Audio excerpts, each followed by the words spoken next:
ज्ञानेश्वर का जन्म 1275 ईस्वी में महाराष्ट्र के अहमदनगर जिले में पैठण के पास आपे गांव में भाद्रपद के कृष्ण पक्ष की अष्टमी को हुआ था। 21 वर्ष की आयु में ही संसार का त्याग कर समाधि ग्रहण कर ली थी। इन 21 वर्षीय संत के 1400 वर्षीय संत चांगदेव महाराज शिष्य थे। आइए जानते हैं इनकी रोचक कथा पर। उससे पहले हमारे चैनल को सब्सक्राइब करें और बेल आइकॉन जरूर दबाएं। कहते हैं कि संत चांगदेव की उम्र 1400 वर्ष थी। उन्होंने अपनी सिद्धि और योग बल से मृत्यु को 42 बार लौटा दिया था। वे एक महान सिद्ध संत थे, लेकिन उन्हें मोक्ष नहीं मिला था। वे कहीं एक गुफा में ध्यान और तप किया करते थे और उनके लगभग हजारों शिष्य थे। उन्होंने अपने योग बल से यह जान लिया था कि उनकी उम्र जब 1400 वर्ष की होगी तब उन्हें गुरु मिलेंगे। चांगदेव ने संत ज्ञानेश्वर की कीर्ति और उनकी महिमा के चर्चे सुने तो उनका मन उनसे मिलने को हुआ। लेकिन चांगदेव के शिष्यों ने कहा, आप एक महान संत हैं और वह एक बालक है।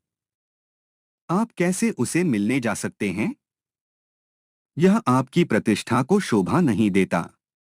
यह सुनकर चांगदेव महाराज अहंकार के वश में आ गए। फिर उन्होंने सोच की क्यों न संत ज्ञानेश्वर को पत्र लिखा जाए।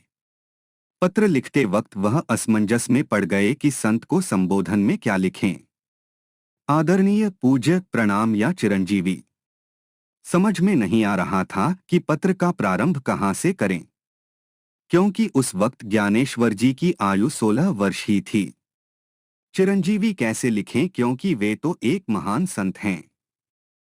बहुत सोचा लेकिन समझ नहीं आया। तब उन्होंने पत्र को यूं ही खाली कोरा ही भेज दिया।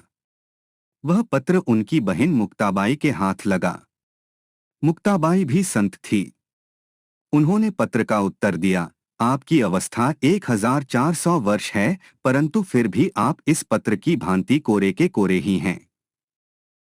यह पत्र पढ़कर चांगदेव महाराज के मन में ज्ञानेश्वर से मिलने की उत्कंठा और बढ़ गई।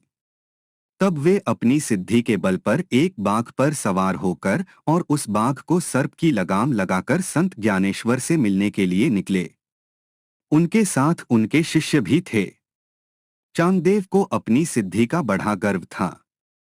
जब संत ज्ञानेश्वर जी को ज्ञात हुआ कि चांगदेव मिलने आ रहे हैं, तब उन्हें लगा कि आगे बढ़कर उनका स्वागत सत्कार करना चाहिए। उस समय संत ज्ञानेश्वर जिस चबूतरा पर बैठे थे, उस चबूतरे को उन्होंने चलने का आदेश दिया। उस चबूतरे पर उनकी बहन मुक्ताबाई और दोनों भाई निवृत्तिनाथ एवं सोपानदेव भी बैठे थे। चबूतरा खुद ब खुद चलने लगा।